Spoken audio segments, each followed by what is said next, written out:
हर एक वो चीज जो परमेश्वर की वाणी को सुनने में रुकावट उत्पन्न कर दे, catch fire, catch fire, catch fire. God bless you all. और परमेश्वर ने 7वें दिन को आशीष दी और पवित्र ठहराया, क्योंकि उसमें उसने सृष्टि की रचना के अपने सारे काम से विश्राम लिया। हमारे प्रभु यीशु मसीह के परमेश्वर और पिता का धन्यवाद हो कि उसने हमें मसीह में स्वर्गीय स्थानों में सब प्रकार की आशीष दी है। हालेलुया। उसने हमें चुन लिया, पहले से ठहराया कि उसके लिए पालक पुत्र हो, कि उसके अनुग्रह की महिमा की स्तुति हो। आमीन। उत्पत्ति की पुस्तक अध्याय 2 और 3 वचन, इफिसियों की पत्री अध्याय 1 और वचन 3 से 6। Thank you Jesus. परमेश्वर ने 7वें दिन विश्राम किया और उस दिन को अपने संपूर्ण हृदय से आशीषित किया। यहाँ पर आशीष इब्रानी भाषा का बाराक शब्द से लिया गया है। शब्द का अर्थ स्तुति करना, बधाई देना और प्रशंसा करना है। परमेश्वर सबद से इतना अधिक प्रसन्न था कि उसने इस दिन को सराहा और उसे बधाई दी। दूसरे शब्दों में, उसने उसके लिए अच्छी बातें बोली। आशीष का अर्थ है किसी वस्तु या व्यक्ति की बड़ाई करना।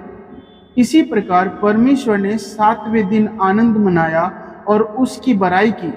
बाद में यह दिन पीढ़ियों तक परमेश्वर के लोगों के लिए उत्सव मनाने एवं आनंद करने का दिन हो गया। हालेलुया।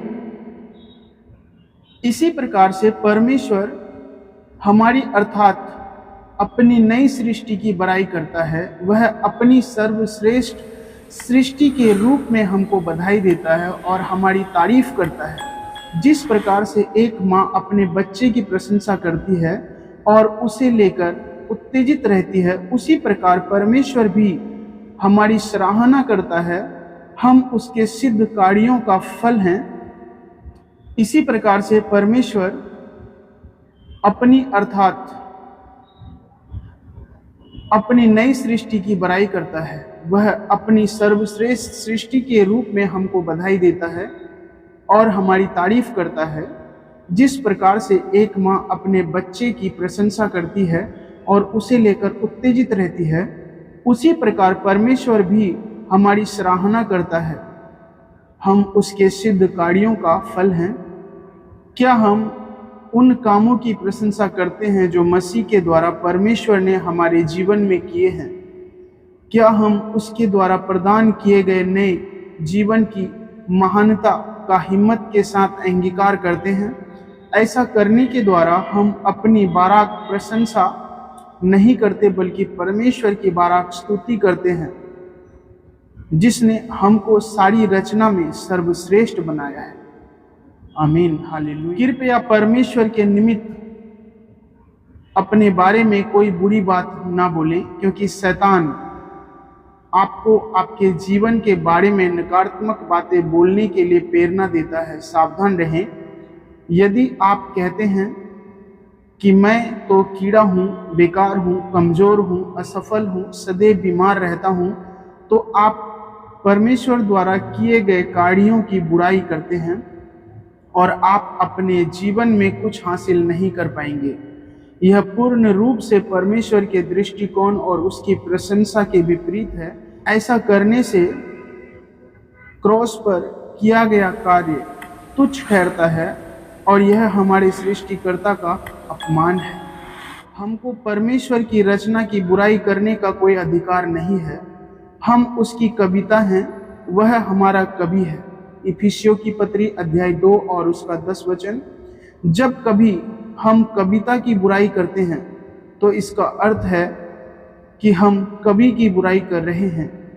जब हम किसी उत्पाद की बुराई कर रहे हैं तो इसका अर्थ उत्पादक के कार्य की बुराई करना। इसके विपरीत जब हम स्वयं को परमेश्वर की सृष्टि के रूप में सराहते हैं तो हम नए जीवन के स्वामी का सम्मान करते हैं। उचित रीति से अंगीकार करना आरंभ करें कि आप मसीह में कौन हैं और परमेश्वर द्वारा किए गए कार्यों को अपनाना शुरू करें। आज से प्रत्येक वस्तु की प्रशंसा करने का निर्णय लें। ऐसा करने से आप सकारात्मक व्यक्ति बनते हैं और मसीह में होकर आपके जीवन में आशीषों की बरसात होती है। अपनी असफलता के लिए किसी वस्तु या व्यक्ति पर दोष ना लगाएं। मसीह में सारी बातें मिलकर भलाई को उत्पन्न करती है। रोमियो की पत्री अध्याय 8 और उसका 28 वचन। Thank you Jesus. अपनी प्रशंसा और मसीह में अपनी स्थिति का अंगीकार करना सीखें। इस रीति से आप स्वयं को और दूसरों को आशीषित कर सकते हैं। कहें कि आप परमेश्वर की धार्मिकता हैं। दूसरी कुरिन्थियों अध्याय 5 और 21 वचन। कहें कि परमेश्वर आपके जीवन का बल है। भजन की पुस्तक अध्याय 27 और 1 वचन। कहें कि परमेश्वर आपके नवसर देहों को अपनी आत्मा से जिला रहा है। रोमियो की पत्री अध्याय 8 और उसका 11 वचन। बोले कि आप परमेश्वर का जोए जीवन है, जिसका अर्थ उसका स्वभाव, उसकी योग्यता और उसका चरित्र आप में है। कहें कि आप देशों के लिए आशीष बनेंगे। कहें कि आप में मसीह का मन है। पहली कुरिन्थियों की पत्री अध्याय 2 और 16 वचन। कहें कि आप पवित्र आत्मा का मंदिर हैं। पहली कुरिन्थियों की पत्री अध्याय 3 और उसका 16 वचन।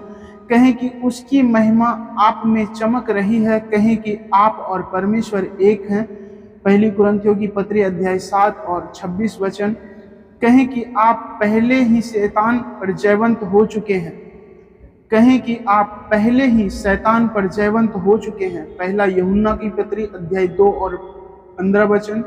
कहें आप संपन्न होंगे और देशों को ऋण देंगे। व्यवस्था विवरण की पुस्तक अध्याय 28 और 13 वचन। कहें कि आप परमेश्वर के राज्य और याजक हैं। प्रकाशित वाक्य अध्याय 1 और उसका 6 वचन। कहें कि आपके मुख से निकली प्रत्येक बात धार्मिकता की है और उसमें से कुछ भी भ्रष्ट नहीं है। नीति वचन अध्याय 8 और उसका 8 वचन। Thank you Jesus. यदि हम स्वयं को मसीह में होकर देख पाते हैं तो हमारे पास शिकायत करने और दुख मनाने के लिए कुछ न होगा।